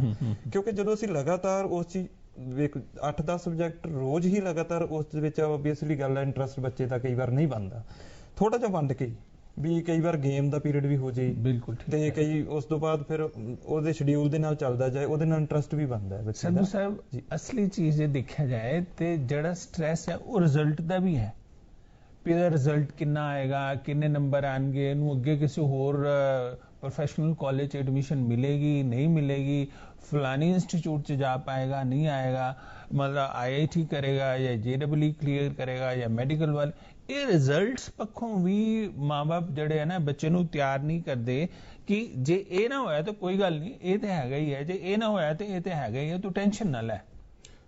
ਮੈਂ ਜਿਸ ਤਰ੍ਹਾਂ ਪਹਿਲਾਂ ਵੀ ਕਿਹਾ ਕਿ ਪੇਰੈਂਟਸ ਦਾ ਰੋਲ ਬੜਾ ਇੰਪੋਰਟੈਂਟ ਰਹਿੰਦਾ ਇੱਥੇ, ਕਿ ਜੇ ਪੇਰੈਂਟਸ ਆਪਣੀ ਭੂਮਿਕਾ ਜਿਹੜੀ ਹੈਗੀ ਵਧੀਆ ਤਰੀਕੇ ਨਾਲ ਨਿਭਾਉਣ ਤਾਂ ਬੱਚੇ ਦਾ ਸਟ੍ਰੈਸ ਕਦੇ ਵੀ ਨਹੀਂ ਆਏਗਾ, ਠੀਕ ਹੈ ਨਾ। ਜਿੱਥੋਂ ਤੱਕ ਰਹਿ ਗਿਆ ਮੈਰਿਟਾਂ ਵਿੱਚ ਆਉਣ ਦੀ ਗੱਲ, ਇਹ ਤਾਂ ਅਬਿਲਿਟੀ ਤੇ ਡਿਪੈਂਡ ਕਰਦਾ, ਬੱਚੇ ਦੀ ਤਿਆਰੀ ਤੇ ਡਿਪੈਂਡ ਕਰਦਾ, ਬੱਚੇ ਨੇ ਕਿੰਨੀ ਕੁ ਤਿਆਰੀ ਕੀਤੀ ਹੈ ਸਾਲ ਦੇ ਸਟਾਰਟਿੰਗ ਤੋਂ ਲੈ ਕੇ ਪੇਪਰਾਂ ਹੋਣ ਤੱਕ, ਐਗਜ਼ਾਮ ਤੱਕ। ਤੇ ਜੇ ਬੱਚੇ ਦੀ ਤਿਆਰੀ ਵਧੀਆ ਨਹੀਂ ਰਹੀ ਤਾਂ ਉਹਦੇ ਵਿੱਚ ਉਹ ਕੀ ਹੈ, ਉਹ ਮੈਰਿਟ ਦੇ ਵਿੱਚ ਨਹੀਂ ਆ ਸਕਦਾ, ਉਹ ਪਾਸ ਮਾਰਕਸ ਲਏਗਾ ਜਾਂ ਐਵਰੇਜ ਰਹਿ ਜਾਏਗਾ। ਤੇ ਓਵਰ ਕੌਨਸ਼ੀਅਸ ਹੁੰਦੇ ਸਾਡੇ ਪੇਰੈਂਟਸ, ਮੈਂ ਉਹਨਾਂ ਦਾ ਕਸੂਰ ਨਹੀਂ ਕਵਾਂਗਾ, ਪੇਰੈਂਟਸ ਦਾ ਕਸੂਰ ਇੱਥੇ ਕੋਈ ਨਹੀਂ ਹੈਗਾ, ਪੇਰੈਂਟਸ ਦੀਆਂ ਆਪਣੀਆਂ ਇੱਛਾਵਾਂ ਹੁੰਦੀਆਂ ਨੇ। ਇੱਕ ਪੇਰੈਂਟਸ ਆ ਜਿਹੜਾ ਕੋਈ ਵੱਡੇ ਲੈਵਲ ਤੇ ਅਚੀਵਮੈਂਟ ਕਰਨਾ ਚਾਹਿਆ ਸੀ ਆਪਣੇ ਬਚਪਨ ਦੇ ਦੌਰਾਨ, ਉਹ ਕਰ ਨਹੀਂ ਸਕਿਆ, ਪਰ ਹੁਣ ਉਹ ਸਾਰੀਆਂ ਜਿਹੜੀਆਂ ਹੈਗੀਆਂ ਉਹ ਸਾਰੀਆਂ ਆਪਣੇ ਬੱਚੇ ਤੋਂ ਸਾਰੇ ਸੁਪਨੇ ਪੂਰੇ ਕਰਨਾ ਚਾਹੁੰਦੇ ਨੇ। ਉਹ ਪੇਰੈਂਟਸ ਵੀ ਜਿਹੜਾ ਓਵਰ ਐਕਸਪੈਕਟੇਸ਼ਨਸ ਹੋ ਜਾਂਦੇ ਨੇ। ਦਰਸ਼ਕ ਸਾਡੇ ਨਾਲ ਜੁੜ ਚੁੱਕੇ, ਅਸੀਂ ਸਵਾਗਤ ਕਰ ਰਹੇ ਹਾਂ। ਹੈਲੋ ਜੀ, ਹਾਂਜੀ ਸਵਾਗਤ ਹੈ ਜੀ। ਹਾਂ, ਸਤਿ ਸ਼੍ਰੀ ਅਕਾਲ ਸਰ ਜੀ। ਸਤਿ ਸ਼੍ਰੀ ਅਕਾਲ ਜੀ। ਸਰ ਜੀ, ਮੈਂ ਕਮਲਜੀਤ ਸਿੰਘ ਬੋਲਦਾ ਫਗਵਾੜੇ ਤੋਂ ਜੀ। ਸਰ ਜੀ, ਮੇਰੀ ਬੇਨਤੀ ਹੈ ਕਿ ਇਹ ਆ, ਇਹ ਜੋ ਕਹਿ ਰਿਹਾ ਨਾ, ਮਤਲਬ ਇੱਕ ਬੱਚਾ ਮਤਲਬ ਇੰਗਲਿਸ਼ ਮੀਡੀਅਮ ਪੜ੍ਹ ਰਿਹਾ, ਇੱਕ ਪੰਜਾਬੀ ਪੜ੍ਹ ਰਿਹਾ। ਸਰਕਾਰੀ ਸਕੂਲਾਂ ਵਿੱਚ ਜ਼ਿਆਦਾ ਤੌਰ ਤੇ ਪੰਜਾਬੀ ਪੜ੍ਹਾਈ ਜਾਂਦੀ, ਜਿਹੜੀ ਇੰਗਲਿਸ਼ ਮੀਡੀਅਮ ਜਿਹੜਾ ਪ੍ਰਾਈਵੇਟ ਸਕੂਲਾਂ ਵਿੱਚ ਪੜ੍ਹਿਆ ਜਾਂਦਾ, ਉਹ ਜਿਹੜਾ ਜਿਸ ਵੇਲੇ ਪਹਿਲਾ ਸਵਾਲ ਤੁਹਾਡੇ ਕੀਤਾ ਸੀ ਨਾ, ਵੀ ਜਿਹੜਾ ਬੱਚਾ ਦੂਸਰੇ ਨੂੰ ਕੁਐਸਚਨ ਦਾ ਜਵਾਬ ਦੇਣ ਲਈ, ਆਨਸਰ ਦੇਣ ਲਈ ਨਾ ਕਤਰਾਉਂਦਾ ਰਹਿੰਦਾ, ਉਹਦਾ ਕਾਰਨ ਇਹ ਆ, ਉਹ ਇੰਗਲਿਸ਼ ਮੀਡੀਅਮ ਪੜ੍ਹਿਆ ਹੁੰਦਾ ਤੇ ਉਹ ਪੰਜਾਬੀ ਮੀਡੀਅਮ ਪੜ੍ਹਿਆ ਹੋਣ ਕਰਕੇ ਕਿ ਨਾ ਉਹਨੂੰ ਪੂਰੀ ਸਮਝ ਨਾ ਹੋਣ ਦੀ ਵਜ੍ਹਾ ਕਾਰਨ ਉਹ ਮਤਲਬ ਕਤਰਾਉਂਦੇ ਰਹਿੰਦੇ ਆ। ਜਿਸ ਵੇਲੇ ਇੰਟਰਵਿਊ ਦੇਣ ਦੇ ਵਿੱਚ ਵੀ ਜਾਂਦੇ ਆ, ਉਹ ਲੋਕ ਪਾਸ ਹੋ ਜਾਂਦੇ ਆ, ਤੇ ਜਿਹੜੇ ਪੰਜਾਬੀ ਊੜਾ ਢਾਡਾ ਹੀ ਪੜ੍ਹੇ ਹੁੰਦੇ ਆ ਉਹ ਪਿੱਛੇ ਰਹਿ ਜਾਂਦੇ ਆ। ਦੇਖੋ ਜੀ, ਇਹ ਹੈਗਾ ਇਹਨਾਂ ਦਾ ਵੀ ਜਿਸ ਤਰ੍ਹਾਂ ਹੁਣ ਕਹਿ ਰਿਹਾ ਕਿ ਦੇਖੋ ਹੁਣ ਸਰਕਾਰੀ ਸਕੂਲ ਦੇ ਵਿੱਚ ਵੀ ਇੰਗਲਿਸ਼ ਦਾ ਸਬਜੈਕਟ ਹੈ, ਉਹ ਸ਼ੁਰੂ ਹੋ ਗਿਆ। ਹਾਂ ਬਿਲਕੁਲ, ਇੰਗਲਿਸ਼ ਦਾ ਹੈ ਹੁਣ ਤਾਂ ਸ਼ੁਰੂ ਦੇ ਵਿੱਚੋਂ ਹੀ ਸਰਕਾਰੀ ਸਕੂਲ ਦੇ ਵਿੱਚ ਇੰਗਲਿਸ਼ ਹੈ। ਪ੍ਰਾਈਵੇਟ ਸਕੂਲ ਦੇ ਵਿੱਚ ਥੋੜਾ ਅਸੀਂ ਟਾਈਮ ਉਸ ਚੀਜ਼ ਨੂੰ ਉਹ ਜ਼ਿਆਦਾ ਦਿੰਦੇ ਆ, ਤੇ ਸਰਕਾਰੀ ਸਕੂਲ ਦੇ ਵਿੱਚ ਵੀ ਬੱਚਾ ਪੜ੍ਹ ਕੇ ਬਹੁਤ ਵਧੀਆ ਜਿਹੜਾ ਇੰਗਲਿਸ਼ ਦੇ ਵਿੱਚ ਗੱਲ ਕਰ ਸਕਦਾ, ਜੇ ਉਹਨਾਂ ਦਾ ਇੰਟਰਸਟ ਹੈਗਾ, ਕੋਈ ਇਹੋ ਜਿਹੀ ਗੱਲ ਨਹੀਂ ਹੈ। ਤੁਸੀਂ ਬੱਚੇ ਦਾ ਇੰਟਰਸਟ ਬਣਾਓ, ਟੀਚਰ ਨਾਲ ਸੰਪਰਕ ਕਾਇਮ ਕਰੋ, ਔਰ ਉਹਨੂੰ ਰੂਟੀਨ ਵਾਈਜ਼ ਹਰੇਕ ਚੀਜ਼ ਸਿਖਾਓ। ਤੁਹਾਡਾ ਬੱਚਾ ਸਰਕਾਰੀ ਸਕੂਲ ਦੇ ਵਿੱਚ ਵੀ ਉਹ ਚੀਜ਼ ਨੂੰ ਕਰੇਗਾ, ਔਰ ਪ੍ਰਾਈਵੇਟ ਦੇ ਮੁਕਾਬਲੇ ਥੋੜਾ ਜਿਹਾ ਸਟ੍ਰੈਸ ਹੋ ਜਾਂਦਾ ਹੈ, ਪਰ ਇਹੋ ਜੀ ਕੋਈ ਗੱਲ ਨਹੀਂ ਹੈ ਕਿ ਜਦੋਂ ਸਬਜੈਕਟ ਹੈ ਸਾਡਾ ਤਾਂ ਉਹ ਬਿਲਕੁਲ ਠੀਕ ਹੈ। ਸੰਧੂ ਸਾਹਿਬ, ਅਸੀਂ ਅੱਜ ਜਿਹੜੀ ਗੱਲ ਕਰ ਰਹੇ ਹਾਂ ਉਹ ਇਹ ਹੈ ਕਿ ਪ੍ਰੀਖਿਆਵਾਂ ਨੂੰ ਤਣਾਅ ਮੁਕਤ ਕਿਵੇਂ ਬਣਾਈਏ। ਕਾਫੀ ਤਣਾਅ ਪ੍ਰੀਖਿਆ ਵਾਲੇ ਦਿਨ ਵੀ ਹੋ ਜਾਂਦਾ ਹੈ। ਜਦੋਂ ਬੱਚਾ ਪ੍ਰੀਖਿਆ ਦੇਣ ਜਾਂਦਾ ਹੈ, ਪੇਪਰ ਦੇਖ ਕੇ ਟੈਨਸ਼ਨ ਚ ਆ ਜਾਂਦਾ, ਉਹਨੂੰ ਸਾਰਾ ਕੁਝ ਭੁੱਲ ਜਾਂਦਾ ਹੈ। ਸਾਰਾ ਕੁਝ ਜਾਣਨ ਦੇ ਬਾਵਜੂਦ ਉਹ ਪੇਪਰ ਠੀਕ ਨਹੀਂ ਕਰ ਪਾਉਂਦਾ। ਉਸ ਨੂੰ ਮੈਨੇਜ ਕਿਵੇਂ ਕੀਤਾ ਜਾਏ? ਸਰ, ਡਾਕਟਰ ਸਾਹਿਬ, ਮੈਂ ਇੱਥੇ ਤੁਹਾਨੂੰ ਇੱਕ ਗੱਲ ਪਹਿਲਾਂ ਵੀ ਇਹ ਗੱਲ ਕਰਕੇ ਚੱਲ ਗਿਆ ਸੀਗਾ ਕਿ ਪਹਿਲਾਂ ਤਾਂ ਉਹ ਬੱਚਾ ਜਿਹੜਾ ਹੈਗਾ ਰੂਟੀਨ ਦੇ ਸਾਰਾ ਸਾਲ ਤਿਆਰੀ ਕਰੇ, ਉਸ ਰਾਤ ਜ਼ਿਆਦਾ ਓਵਰਬਰਡਨ ਨਾ ਹੋਵੇ ਆਪਣੇ ਆਪ ਤੇ। ਜਦੋਂ ਰਾਤ ਜ਼ਿਆਦਾ ਪੜੇਗਾ, ਦੇਰ ਨਾਈਟ ਤੱਕ ਜਾਗੇਗਾ, ਤਾਂ ਆਟੋਮੈਟਿਕਲੀ ਜਿਹੜਾ ਹੈਗਾ ਵਾ ਰਿਕਵਰੀ ਰਾਤ ਨੂੰ ਸੌਣ ਲੱਗਿਆ ਸਾਡਾ ਜੋ ਕੁਝ ਅਸੀਂ ਪੜ੍ਹਿਆ ਹੁੰਦਾ ਨਾ, ਰਾਤ ਨੂੰ ਸੌਣ ਦੇ ਟਾਈਮ ਸਾਡਾ ਜਿਹੜਾ ਦਿਮਾਗ ਹੈ ਉਸ ਚੀਜ਼ ਨੂੰ ਰਿਵਿਊ ਕਰਦਾ, ਸਾਰਾ ਕੁਝ ਉਸ ਸਾਡੇ ਦਿਮਾਗ 'ਚ ਸਮਾਉਂਦਾ ਹੈ। ਨਹੀਂ ਸੌਏਗਾ ਚੱਜ ਨਾਲ ਤਾਂ ਸਵੇਰੇ ਉਹ ਪ੍ਰੋਬਲਮ ਕ੍ਰੀਏਟ ਹੋਏਗੀ ਉਹਦੇ ਲਈ। ਦੂਸਰਾ, ਜਦੋਂ ਸੈਂਟਰ ਦੇ ਵਿੱਚ ਪਹੁੰਚੇਗਾ, ਉੱਥੇ ਜਿਹੜੇ ਅਮਲਾ ਲੱਗਾ ਹੋਇਆ ਸੈਂਟਰ ਦੇ ਵਿੱਚ ਪੇਪਰ ਲੈਣ ਵਾਸਤੇ, ਜਿਹੜਾ ਡਿਪੂਟੀ ਹੁੰਦਾ ਸਟਾਫ ਹੁੰਦਾ ਹੈ, ਉਹਦੇ ਵਿੱਚ ਸਭ ਤੋਂ ਪਹਿਲਾਂ ਤੇ ਜਿਹੜਾ ਨਿਗਰਾਨ ਅੰਦਰ ਹੋਏਗਾ, ਇਨਵਿਜੀਲੇਟਰ ਹੋਏਗਾ, ਉਹਦਾ ਬਹੁਤ ਤਗੜਾ ਰੋਲ ਰਹੇਗਾ ਇੱਥੇ ਕਮਰੇ ਦੇ। ਜਦੋਂ ਬੱਚਾ ਬੈਠੇਗਾ ਉਹਦੇ ਲਈ ਉਹ ਬਿਲਕੁਲ ਸਮੂਥ ਮਾਹੌਲ ਬਣਾਵੇ, ਉਹਦੇ ਲਈ ਕੋਈ ਪ੍ਰੋਬਲਮ ਵਾਲਾ ਮਾਹੌਲ ਨਾ ਕ੍ਰੀਏਟ ਕਰੇ, ਉਹਦੇ ਤੇ ਕੋਈ ਡਰ ਨਾ ਪੈਦਾ ਕਰੇ, ਉਹਦੇ ਤੇ ਕੋਈ ਪ੍ਰੋਬਲਮ ਇਸ ਤਰ੍ਹਾਂ ਦਾ ਨਾ ਡਰਾਵੇ ਕਿ ਇਸ ਤਰ੍ਹਾਂ ਹੋਵੇਗਾ, ਉਸ ਤਰ੍ਹਾਂ ਹੋਵੇਗਾ, ਤੁਹਾਡਾ ਪੇਪਰ ਇਸ ਤਰ੍ਹਾਂ ਕਰਾਂਗੇ, ਇਸ ਤਰ੍ਹਾਂ ਕਰਾਂਗੇ। ਔਰ ਬੱਚੇ ਨੂੰ ਕੰਫਰਟੇਬਲੀ ਉਹਨੂੰ ਬੈਠਣ ਦਿਓ, ਬੱਚੇ ਦੇ ਨਾਲ ਕੋਆਪਰੇਟ ਕਰੋ, ਬੱਚੇ ਨੂੰ ਬਿਲਕੁਲ 3 ਘੰਟੇ ਵਾਸਤੇ ਸਮੂਥ ਮਾਹੌਲ ਦਿਓ ਉੱਥੇ। ਤੁਹਾਡੇ ਕਹਿਣ ਦਾ ਮਤਲਬ ਹੈ ਵੀ ਕਈ ਵਾਰੀ ਜਿਹੜੇ ਇਨਵਿਜੀਲੇਟਰ ਹੈ, ਸੁਪਰਵਾਈਜ਼ਰ ਹੈ, ਉਹਨਾਂ ਦਾ ਵਿਵਹਾਰ ਵੀ ਬੱਚੇ ਦੇ ਦਿਮਾਗ 'ਚ ਟੈਨਸ਼ਨ ਪੈਦਾ ਕਰ ਦਿੰਦਾ। ਹਾਂਜੀ, ਜ਼ਿਆਦਾ ਨਹੀਂ ਮੈਂ ਕਹਾਂਗਾ, ਕੁਝ ਜਿਹੜੇ ਹੈਗੇ ਕਈ ਵਾਰ ਕਰ ਪੈਂਦੇ ਨੇ ਆਪਕੋ, ਉਸ ਵੇਲੇ ਪ੍ਰੋਬਲਮ ਹੋ ਜਾਂਦੀ ਹੈ ਬੱਚਿਆਂ ਵਾਸਤੇ, ਬੱਚੇ ਸਟ੍ਰੈਸ ਤੇ ਚਲੇ ਜਾਂਦੇ ਆ। ਈਵਨ ਜਦੋਂ ਬੱਚਾ ਕੁਐਸਚਨ ਪੇਪਰ ਫੜ ਰਿਹਾ ਹੁੰਦਾ, ਉਹਨੂੰ ਵੀ ਪਤਾ ਨਹੀਂ ਲੱਗਦਾ ਕਿ ਜਿਹੜੇ ਕੁਐਸਚਨ ਜਿਹੜੇ ਮੈਂ ਪੜ੍ਹੇ ਹੋਏ ਆ ਉਹ ਆਏ ਕਿ ਨਹੀਂ ਆਏ। 15-20 ਮਿੰਟ ਬਿਲਕੁਲ ਕਨਫਿਊਜ਼ ਸਿਚੁਏਸ਼ਨ ਚਲੇ ਜਾਂਦਾ ਹੈ। ਉਹ ਕੁਐਸਚਨ ਪੇਪਰ ਜੋ ਦੇ ਰਿਹਾ, ਰੀਡ ਕਰ ਰਿਹਾ, ਉਹਨਾਂ ਨੂੰ ਬਿਲਕੁਲ ਜਿਹੜਾ ਹੈ ਡਿਸਟਰਬ ਨਾ ਕਰੋ। ਜਦੋਂ ਡਿਸਟਰਬ ਕਰਾਂਗੇ ਉਹਦੇ ਲਈ ਕਨਫਿਊਜ਼ਨਾਂ ਜ਼ਿਆਦੀਆਂ ਹੋਣਗੀਆਂ, ਬੱਚਾ ਜ਼ਿਆਦਾ ਪ੍ਰੋਬਲਮ ਵਿੱਚ ਚਲੇ ਜਾਵੇਗਾ। ਜੀ, ਵੱਡੀ ਗੱਲ ਤੇ ਇਹ ਹੈ ਦਰਸ਼ਕੋ ਕਿ ਇਮਤਿਹਾਨ ਹੋਣਗੇ ਤਾਂ ਹੀ ਤੇ ਅੱਗੇ ਅਸੀਂ ਤਰੱਕੀ ਕਰਾਂਗੇ। ਇਮਤਿਹਾਨ ਇੱਕ ਮੌਕਾ ਹੈ ਉਚਾਈ ਨੂੰ ਪ੍ਰਾਪਤ ਕਰਨ ਵਾਸਤੇ। कहते हैं कि यूं तो भगवान ने बनाया है हर किसी को हीरा, पर चमकता वही है जो तराशने की हद से गुजरता है। ਅਸੀਂ ਤਰਾਸ਼ੇ ਜਾਵਾਂਗੇ, ਥੋੜਾ ਪੋਲਿਸ਼ਿੰਗ ਹੋਏਗੀ ਤਾਂ ਹੀ ਤੇ ਸਾਡੇ ਗੁਣ ਜਿਹੜੇ ਆ ਉਹ ਅੱਗੇ ਆਣਗੇ। ਕਿਉਂ ਗਿੱਲ ਸਾਹਿਬ, ਪ੍ਰੀਖਿਆ ਤੋਂ ਘਬਰਾਣਾ ਨਹੀਂ ਚਾਹੀਦਾ, ਉਸ ਦੀ ਤਿਆਰੀ ਕਰਨ ਦੀ ਲੋੜ ਹੈ। ਜੇ ਤਿਆਰੀ ਪੂਰੀ ਹੈ, ਹੋਮਵਰਕ ਕੀਤਾ ਹੋਇਆ, ਤੇ ਫਿਰ ਤਣਾਅ ਕਾਹਦਾ? ਬਿਲਕੁਲ ਜੀ।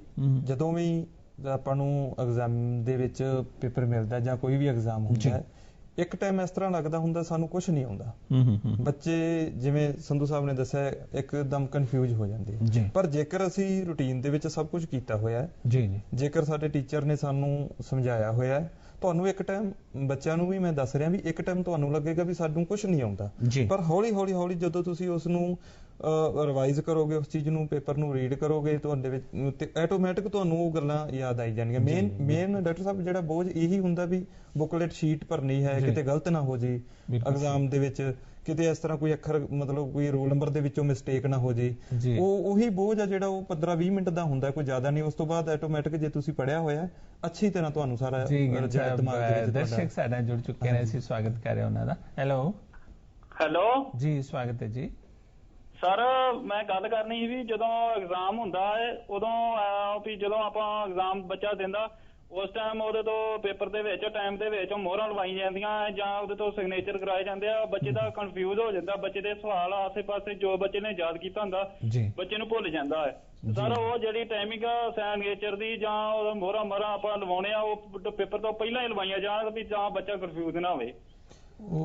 ਅੱਛੀ ਗੱਲ ਹੈ ਜੀ। ਬਿਲਕੁਲ, ਉਹ ਜਿਹੜੀਆਂ ਚੀਜ਼ਾਂ ਵਾਸਤੇ ਵੈਸੇ ਸਾਨੂੰ 15 ਮਿੰਟ ਜਿਹੜੇ ਉਹ ਦਿੱਤੇ ਜਾਂਦੇ ਆ, ਐਕਸਟਰਾ ਦਿੱਤੇ ਜਾਂਦੇ ਆ, ਔਰ ਪੇਪਰ ਰੀਡ ਕਰਨ ਵਾਸਤੇ ਵੀ ਜਿਹੜਾ ਹੈਗਾ ਉਹ ਟਾਈਮ ਸਾਨੂੰ ਦਿੱਤਾ ਜਾਂਦਾ ਹੈ। ਬੱਚਾ ਕਨਫਿਊਜ਼ ਹੁੰਦਾ ਇਹਨਾਂ ਨਾਲ ਹੀ, ਇਹਨਾਂ ਗੱਲਾਂ ਕਰਕੇ ਹੀ ਹੁੰਦਾ ਹੈ ਬੱਚਾ ਕਨਫਿਊਜ਼, ਕਿਉਂਕਿ ਫਸਟ ਟਾਈਮ ਉਹ ਫੇਸ ਕਰ ਰਿਹਾ ਹੁੰਦਾ ਹੈ। ਕਿਤੇ ਉਹਦੇ ਅੱਗੇ ਵੀ ਜਿਵੇਂ ਮੈਂ ਦੱਸਿਆ ਕਿ ਜਿਹੜੀ ਸਟੈਂਪ ਲੱਗਣੀ ਹੈ ਕਿਤੇ ਗਲਤ ਨਾ ਲੱਗ ਜੇ, ਕਿਤੇ ਮੇਰਾ ਪੇਪਰ ਫਾਲ ਨਾ ਹੋ ਜੇ, ਜਾਂ ਇਹ ਚੀਜ਼ਾਂ ਬਣ ਜਾਂਦੀਆਂ। ਪਰ ਬਿਲਕੁਲ ਆਪਣੇ ਬੱਚਿਆਂ ਨੂੰ ਇਸ ਤਰ੍ਹਾਂ ਤੁਸੀਂ ਸਮਝਾਓ ਐਗਜ਼ਾਮ ਦੇ ਵਿੱਚ ਜਾਣ ਲੱਗਿਆ। ਪੇਰੈਂਟਸ ਦੀ ਵੀ ਜ਼ਿੰਮੇਵਾਰੀ ਬਣਦੀ ਹੈ, ਟੀਚਰ ਦੀ ਵੀ ਜ਼ਿੰਮੇਵਾਰੀ ਬਣਦੀ ਹੈ ਵੀ ਬਿਲਕੁਲ ਫ੍ਰੀ ਮਾਈਂਡ ਹੋ ਕੇ ਤੁਸੀਂ ਪਹਿਲਾਂ ਰੋਲ ਨੰਬਰ ਵਗੈਰਾ ਫਿਲ ਕਰੋ, ਫਿਰ ਉਸ ਪੇਪਰ ਨੂੰ ਤੁਸੀਂ ਜਦੋਂ 15 ਮਿੰਟ ਤੁਹਾਨੂੰ ਦਿੱਤੇ ਜਾਂਦੇ ਆ ਉਹਦੇ ਵਿੱਚ ਤੁਸੀਂ ਕੰਪਲੀਟ ਕਰਕੇ ਔਰ ਧਿਆਨ ਨਾਲ ਤੁਸੀਂ ਰੀਡ ਕਰੋ ਪੇਪਰ ਨੂੰ। ਔਰ ਮੈਨੂੰ ਨਹੀਂ ਲੱਗਦਾ ਵੀ ਏਦਾਂ ਦੀ ਕੋਈ ਹੋਊਗੀ, ਕਨਫਿਊਜ਼ ਹੋ ਜਾਂਦੇ ਬੱਚੇ, ਪਰ ਜੇ ਉਹਨਾਂ ਨੂੰ ਸਮਝਾਇਆ ਜਾਵੇ ਉਸ ਤਰੀਕੇ ਨਾਲ ਤਾਂ ਇਹ ਪ੍ਰੋਬਲਮ ਬਹੁਤ ਘਟ ਸਕਦੀ ਹੈ। ਸੰਧੂ ਸਾਹਿਬ ਇੱਕ ਇਹ ਵੀ ਗੱਲ ਕਹੀ ਜਾਂਦੀ ਹੈ ਵੀ ਜੇ ਅਸੀਂ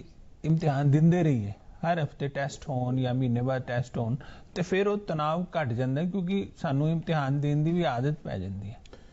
ਕਈ ਹੁਣ ਸਕੂਲਾਂ 'ਚ ਜਾਂ ਟੀਚਰਸ ਜਿਹੜੇ ਨੇ ਉਹ ਰੈਗੂਲਰ ਟੈਸਟ ਲੈਂਦੇ ਰਹਿੰਦੇ। ਬਿਲਕੁਲ ਤੁਹਾਡੀ ਇਸ ਗੱਲ ਸਹੀ ਆ। ਇਹ ਹੁਣ ਗਵਰਨਮੈਂਟ ਸਕੂਲਾਂ ਦੀ ਰੀਸੈਂਟ ਟਾਈਮ ਦੇ ਚੱਲ ਰਹੀ ਪਾਲਿਸੀ ਹੈ, ਬੱਚੇ ਨੂੰ ਤਰਾਸ਼ਿਆ ਜਾ ਰਿਹਾ ਹੈ, ਕੰਟੀਨਿਊਸਲੀ ਟੈਸਟ ਲੈ ਕੇ ਉਹਨਾਂ ਨੂੰ ਉਸ ਮਾਹੌਲ ਦੇ ਲਾਇਕ ਬਣਾਇਆ ਜਾ ਰਿਹਾ ਹੈ ਕਿ ਬੱਚੇ ਸਟ੍ਰੈਸ 'ਚ ਨਾ ਜਾਣ। ਇਹੋ ਚੀਜ਼ ਜਿਹੜੀ ਹੈਗੀ ਆ ਉਹ ਸੇਮ ਉਹਨਾਂ ਨੇ ਉੱਥੇ ਕਹਿੰਦੇ ਨੇ ਕਿ ਇੱਕ ਮੈਚ ਖੇਡਣ ਤੋਂ ਪਹਿਲਾਂ ਅਭਿਆਸ ਕਰ ਲੈਣੀ ਚਾਹੀਦੀ ਹੈ। ਉਹ ਅਭਿਆਸ ਉਹਨਾਂ ਨੂੰ ਹੁਣ ਕਰਵਾਈ ਜਾ ਰਹੀ ਹੈ ਸਕੂਲਾਂ ਵਿੱਚ। ਪ੍ਰੀ ਬੋਰਡ ਜਿਹੜਾ ਹੈ ਇਸੇ ਚੀਜ਼ ਵਾਸਤੇ ਰੱਖਿਆ ਗਿਆ ਹੈ, ਪ੍ਰੀ ਬੋਰਡ ਐਗਜ਼ਾਮ ਜਿਹੜੇ ਕਰਵਾਏ ਜਾਂਦੇ ਆ। ਸਹੀ ਗੱਲ ਹੈ ਜੀ ਸੰਧੂ ਸਾਹਿਬ ਦੀ ਗੱਲ ਨੂੰ ਇੱਕੋ ਮਿੰਟ ਵਾਸਤੇ, ਇਹ ਗੱਲ ਇਸ ਤਰ੍ਹਾਂ ਵੀ ਜਦੋਂ ਅਸੀਂ ਜਿਹੜਾ ਸਾਨੂੰ ਐਗਜ਼ਾਮ ਦੇ ਵਿੱਚ ਡਾਕਟਰ ਸਾਹਿਬ ਪੈਟਰਨ ਆਉਣਾ ਹੈ, ਬੁਕਲੇਟ ਨੰਬਰ ਜਿਹੜਾ ਅਸੀਂ ਫਿਲ ਕਰਨਾ ਹੈ, ਅਧਿਆਪਕ ਨੂੰ ਥੋੜਾ ਜਿਹਾ ਚਾਹੀਦਾ ਵੀ ਕੁਝ ਟਾਈਮ ਪਹਿਲਾਂ ਉਹਨਾਂ ਦੀ ਜਿਹੜੀ ਫੋਟੋਕਾਪੀ ਕਰਵਾ ਕੇ ਉਸ ਤਰ੍ਹਾਂ ਦੀ ਬੱਚਿਆਂ ਦੀ ਪ੍ਰੈਕਟਿਸ ਵੀ ਹੋ ਜੇ ਤਾਂ ਥੋੜਾ ਜਿਹਾ ਬੋਝ ਜਿਹੜਾ ਸੈਂਪਲ ਕੁਐਸਚਨ ਪੇਪਰ ਦੀ ਪ੍ਰੈਕਟਿਸ ਹੋ ਸਕਦਾ।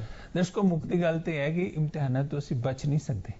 ਜਿੰਨਾ ਵੱਡਾ ਇਮਤਿਹਾਨ ਦਿਆਂਗੇ ਉਨੀ ਜ਼ਿਆਦਾ ਓਪਰਚੁਨਿਟੀ ਜਾਂ ਸਾਡੀ ਉਪਲਬਧੀ ਜਾਂ ਪ੍ਰਾਪਤੀ ਹੋਏਗੀ। ਉਹ ਕਹਿੰਦਾ ਹੈ ਵੀ ਬਹੁਤ ਦਿਨਾਂ ਬਾਅਦ ਸਕੂਲ ਦੇ ਅੱਗੋਂ ਗੁਜ਼ਰਾ, ਸਕੂਲ ਮੈਨੂੰ ਪੁੱਛਦਾ ਹੈ ਕਿਉਂ ਬਈ ਉਦੋਂ ਤੇ ਇਮਤਿਹਾਨਾਂ ਤੋਂ ਬਹੁਤ ਡਰਦਾ ਸੀ, ਹੁਣ ਜ਼ਿੰਦਗੀ ਦੇ ਇਮਤਿਹਾਨ ਕਿਵੇਂ ਚੱਲ ਰਹੇ? ਦਰਅਸਲ ਸਕੂਲਾਂ ਦੇ ਇਮਤਿਹਾਨ ਇੰਨੇ ਔਖੇ ਨਹੀਂ ਹੁੰਦੇ ਜਿੰਨੇ ਕਿ ਜ਼ਿੰਦਗੀ ਦੇ ਇਮਤਿਹਾਨ ਹੁੰਦੇ ਨੇ, ਪਰ ਸਾਨੂੰ ਤਿਆਰ ਰਹਿਣਾ ਚਾਹੀਦਾ ਹੈ ਕਿਉਂਕਿ ਇਮਤਿਹਾਨ ਵੱਡਾ ਨਹੀਂ, ਅਸੀਂ ਵੱਡੇ ਹਾਂ। ਗਿੱਲ ਸਾਹਿਬ, ਸੰਧੂ ਸਾਹਿਬ, ਬਹੁਤ ਬਹੁਤ ਧੰਨਵਾਦ। ਦਰਸ਼ਕੋ, ਤੁਹਾਡਾ ਵੀ ਸ਼ੁਕਰੀਆ। ਫਿਰ ਮਿਲਾਂਗੇ ਕੋਈ ਨਵਾਂ ਵਿਸ਼ਾ ਲੈ ਕੇ। ਇਜਾਜ਼ਤ ਦਿਓ। ਧੰਨਵਾਦ।